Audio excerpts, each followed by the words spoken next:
Vamos voltar a Brasília. Nesse momento são entrevistas, são perguntas que estão sendo feitas por jornalistas à equipe econômica comandada pelo presidente Jair Bolsonaro. Então, no bom sentido, o presidente tem urgência em resolver esses problemas. Nós queremos justamente fazer, dentro dessa filosofia de desoneração gradual do povo brasileiro, pensar Tiradentes fez a revolução, né, o nosso herói nacional, quando os impostos chegaram ao quinto dos infernos, 20% do PIB. 20% do PIB. Nos últimos 40 anos, nós subimos de 18% do PIB para 36% do PIB. Então, o Brasil se tornou um país, um ambiente de negócio difícil, onde há uma certa hostilidade do setor público contra a atividade de empreendimento privado. E, então, a nossa ideia de ir reduzindo e simplificando impostos é a orientação do presidente para anteontem. Especificamente nesse episódio particular, pela importância dos caminhoneiros, a importância da classe na distribuição dos produtos, na circulação de bens e serviços no Brasil, no custo de transporte, na produtividade e competitividade das empresas, especificamente nesse caso, nós temos uma urgência, nós não vamos poder esperar a reforma tributária, que vai levar mais uns 5, 6 meses. Nós vamos ter que atacar diretamente o problema dentro dessa ideia de compensação. A compensação é a ideia exatamente de compromisso com responsabilidade fiscal. Seria um contrassenso, imagina o Brasil, o PIB estimado em queda de 10% no ano passado, nós aumentarmos impostos. Aliás, como aconteceu em outras, teve uma entidade federativa aí que aumentou os impostos recentemente. Quer dizer, o PIB caindo é um contrassenso no momento desse, você aumentar impostos em busca de um equilíbrio financeiro que não deixasse sequer a recuperação econômica. Nós temos um desafio de transformar uma recuperação cíclica, que está encaminhada, numa retomada de crescimento autossustentável, baseada em investimentos. No meio desse processo, você não pode aumentar impostos. Agora, por outro lado, sabendo que se a economia crescer 3,5%, como são as primeiras previsões, você pode passar a gerar um superávit. No primeiro ano de governo, 2019, nós reduzimos o déficit primário de 1,9% para 0,9%. Nós poderíamos ter zerado o déficit, mas nós preferimos investir na parceria com o Congresso. Fizemos a sessão onerosa em parceria com o ministro Bento e dividimos os ganhos com governadores e prefeitos, porque nós sabíamos as dificuldades também nas finanças nos outros entes federativos. Então, nós poderíamos ter reduzido dramaticamente o déficit para zero, logo no primeiro ano, mas preferimos reduzir um pouco mais devagar, esperando também essa retomada do crescimento. A economia crescendo esse ano, a arrecadação deve subir bastante, esses parâmetros vão mostrar que a gente possivelmente pode ir para um superávit primário. Então, da mesma forma, eu não digo que esse ano vai acontecer isso, mas com a recuperação econômica, isso é uma possibilidade ali à frente. Então, nós podemos usar esse aumento de arrecadação para aliviar um setor crítico como esse. Então, essa é a ideia. Então, você fala, quando é que nós vamos fazer isso? Não vai dar para esperar a reforma tributária. Nós vamos rever os parâmetros de crescimento desse ano. Se tiver um aumento substancial, nós podemos, então, atuar, de repente, em uma semana ou duas nessa direção. Esses são os estudos que estão sendo conduzidos.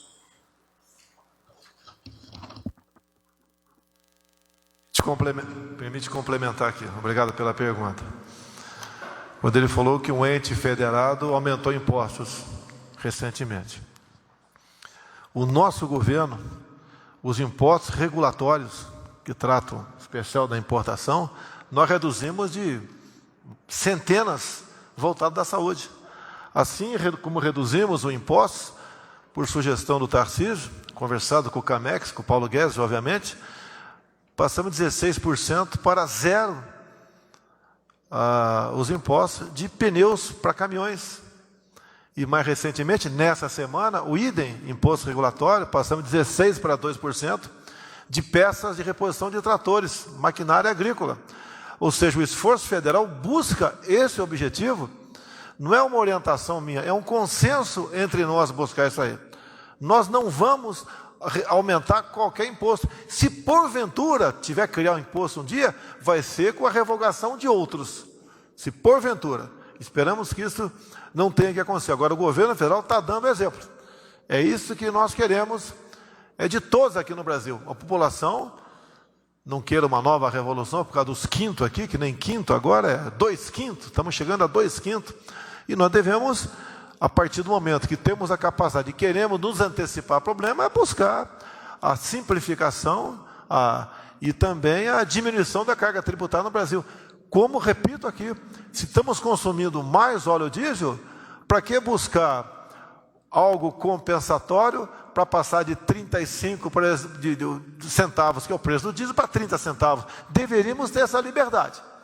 Se o Congresso nos der essa liberdade, a gente não vai ter que buscar em lugar nenhum compensação para diminuir o preço do diesel, porque o preço do diesel, quem é que vai ditá-lo? É a Petrobras, pela nossa política de não interferência na mesma.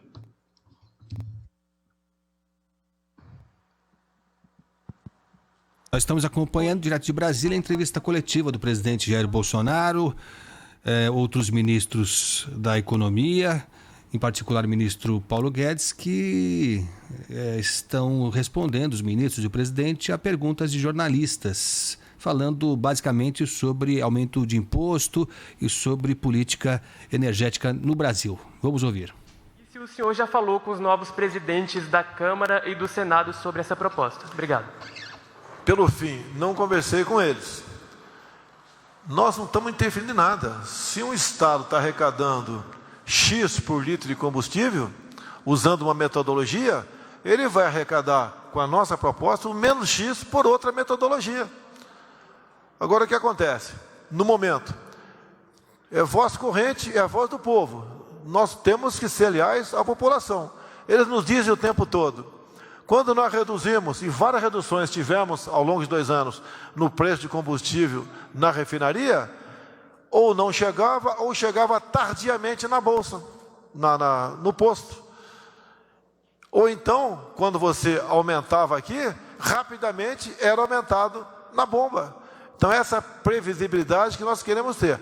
E nós mandando para o parlamento essa proposta, posso conversar antes? Sim, vai fazer parte de uma política nossa, isso aí. Quem vai decidir vai ser o parlamento brasileiro.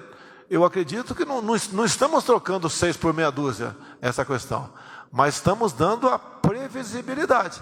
Assim como o governo federal é leal à população, todo e qualquer político, até mesmo o vereador, lá na ponta da linha, da menor cidade do Brasil, tem que ser leal àquela população que o elegeu naquele município.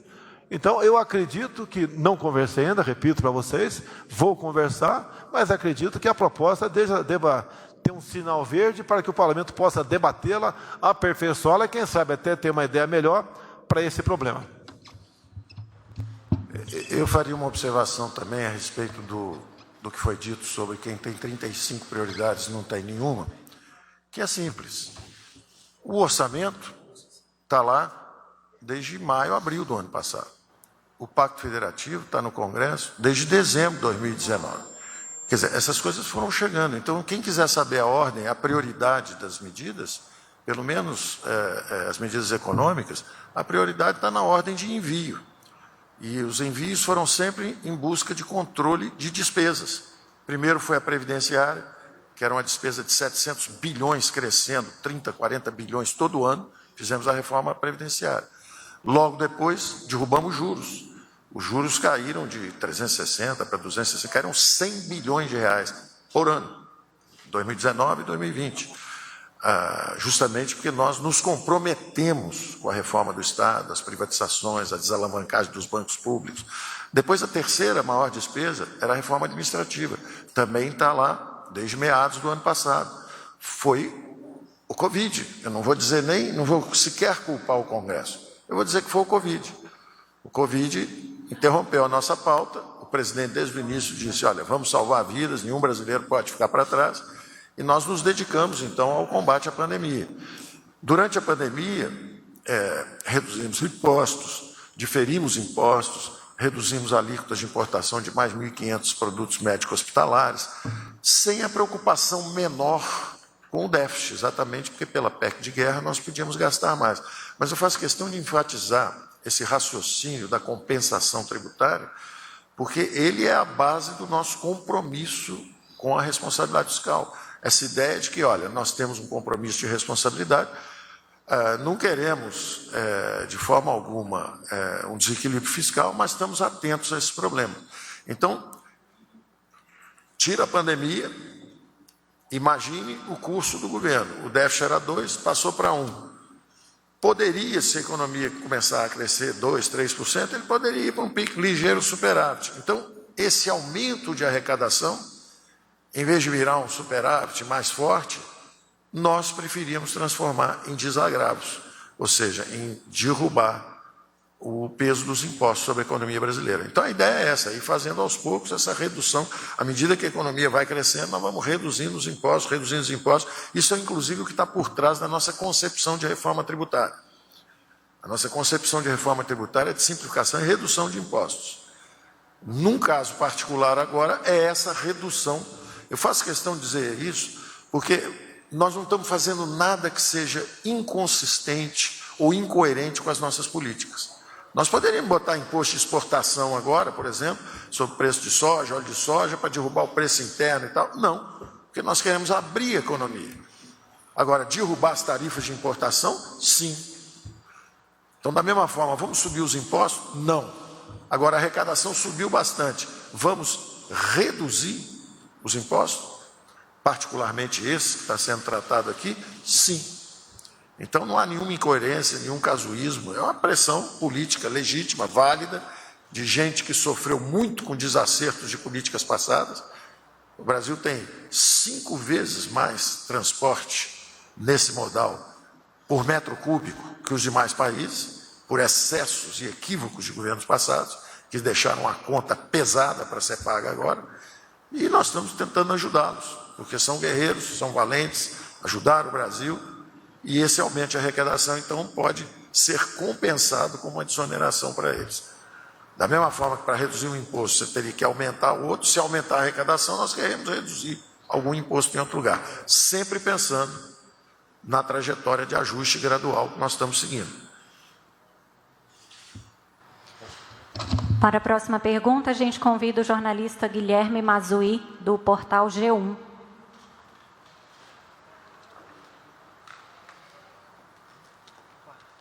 Bom dia a todos. Uma dúvida é como garantir que, no caso da aprovação do projeto que trata do ICMS, que essa redução ou essa tarifa única, que essa diferença de preço vá chegar na bomba, já que os preços não são tabelados. E a outra dúvida, presidente, é se o senhor ou algum ministro já conversaram com os governadores, já que o ICMS é um tributo muito importante para a arrecadação dos estados e não se sabe se os governadores gostariam de abrir mão dessa receita. Obrigado. Obrigado pela pergunta, mas eu creio que não vai haver nenhum impacto no montante arrecadado pelos governadores. Agora, você, por exemplo, sabendo, o preço do diesel está R$ 2,00 nas refinarias. Você tem como botar ali o PIS/COFINS, no diesel não tem mais CID, bota ICMS, falta depois a questão do transporte e o lucro. Você tem uma previsibilidade no preço do combustível. Se, por exemplo, a Petrobras aumenta em mais X centavos o preço do diesel, você sabe que, olha, não vai ter que ter aumento no transporte e na distribuição ou na revenda. Vai ter impacto onde? Vai ter no ICMS e no PIS/COFINS. Essa previsibilidade que nós queremos. Os governadores não terão que abrir qualquer arrecadação. Afinal de contas, quem vai definir um valor fixo de ICMS em cada litro de combustível ou no percentual de cada litro de combustível é a sua respectiva Assembleia Legislativa. Assim como não há interferência nossa na Petrobras, não há nenhuma interferência nossa naquilo que é cobrado pelos senhores governadores. É bom conversar com eles? Sim, mas acredito, ontem, por coincidência, conversei rapidamente com o governador Ratinho, lá do Paraná. E ele achou que a proposta é factível, não bateu o martelo, nem sim, nem não, mas que é factível, pela previsibilidade. Porque essa questão não afeta apenas o governo federal, que quando aumenta qualquer coisa no Brasil, a culpa é do governo federal. Quase tudo que acontece no Brasil, o pessoal elege um responsável por aquele problema. É o governo federal. Nós podemos dividir agora o peso disso. E cada estado poderá fazer valer o valor fixo ou percentual para se cobrar ICMS. Se eu estou na divisa de São Paulo e Paraná, por exemplo, já que eu falei do ratinho aqui, e sei que o ICMS é bem mais barato num dos dois estados, eu vou deixar para encher o tanque do meu caminhão onde? Naquele outro estado. Teremos uma concorrência leal e saudável entre os estados. O senhor Castelo Branco, o próprio Bento Albuquerque, pode falar rapidamente aqui a variação do percentual do ICMS de cada estado. Isso não é bom. E o que nós queremos? A previsibilidade sem interferir nos estados. Eu acho que uma das propostas, não é porque é de iniciativa do nosso governo, mas justa, para resolvermos esse problema. Como disse há pouco aqui, hoje em dia o ICMS incide também em cima do valor do PIS/COFINS, uma bitributação. E nós não queremos isso, acho que ninguém quer isso daí. Nós queremos é transparência e previsibilidade. No que diz respeito à variação do ICMS, presidente, do diesel, por exemplo, varia de 12% a 25%, tendo uma média nacional em torno de 16%. E o preço do ICMS, ele é calculado, é chamado de preço médio ponderado ao consumidor final, a cada 15 dias do valor do combustível nos postos de abastecimento. No que diz respeito à questão dos preços, da fiscalização desses preços, nós temos procurado atuar de forma integrada com todos os órgãos e entes da federação, através do programa Abastece Nós estamos acompanhando Brasil. Aqui no Manhã Bandeirantes da Rádio Bandeirantes, a entrevista coletiva do presidente Jair Bolsonaro, de ministros das pastas da Economia, Infraestrutura, Minas e Energia. O presidente da Petrobras também está presente, porque o tema principal é energia, combustível, impostos que incidem sobre o preço final do combustível. Lógico que tudo isso vem na esteira da greve anunciada por caminhoneiros, que acabou esvaziada, e o presidente Bolsonaro e os ministros também agradeceram já várias vezes a categoria dos caminhoneiros. E em função disso, e até para evitar talvez outros movimentos de greve ou algo nesse sentido no setor do transporte de caminhões, o presidente anunciou que na semana que vem vai ser enviado ao Congresso Nacional um projeto de lei para que haja algumas alterações exatamente nos impostos que incidem sobre o combustível. O presidente Jair Bolsonaro tem a ideia, confirmada pela equipe econômica, pelo ministro Paulo Guedes, de tornar fixo o imposto do ICMS que incide sobre os combustíveis. Hoje, como explicava agora há pouquinho o ministro da Infraestrutura e também o ministro das Minas e Energia, o preço do ICMS varia de estado para estado. É um imposto estadual, varia de 12% a 25%, dependendo do estado, e segundo o presidente, isso torna impossível que o caminhoneiro, que o motorista comum, saiba quanto ele vai pagar no final na bomba, assim que abastecer o seu caminhão ou o seu veículo. No caso do PIS/COFINS, que é o imposto federal, esse valor é fixo, 35 centavos por litro de diesel.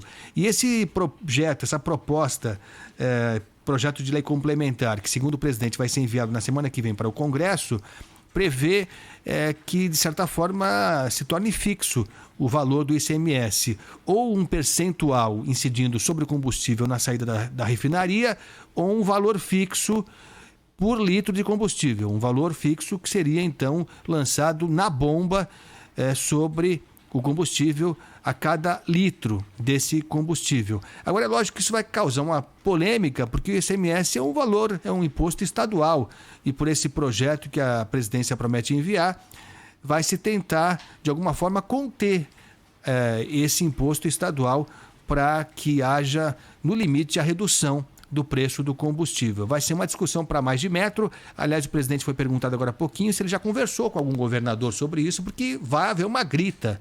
Vai haver uma grita, seguramente, por parte dos governadores. O presidente falou que não conversou com ninguém, falou apenas esporadicamente, rapidamente com o governador do Paraná, Ratinho Júnior, e que, a princípio, o governador do Paraná achou que é factível, que é possível, mas sem muitos detalhes. Mas seguramente vai haver muita discussão, muita grita por parte dos governadores.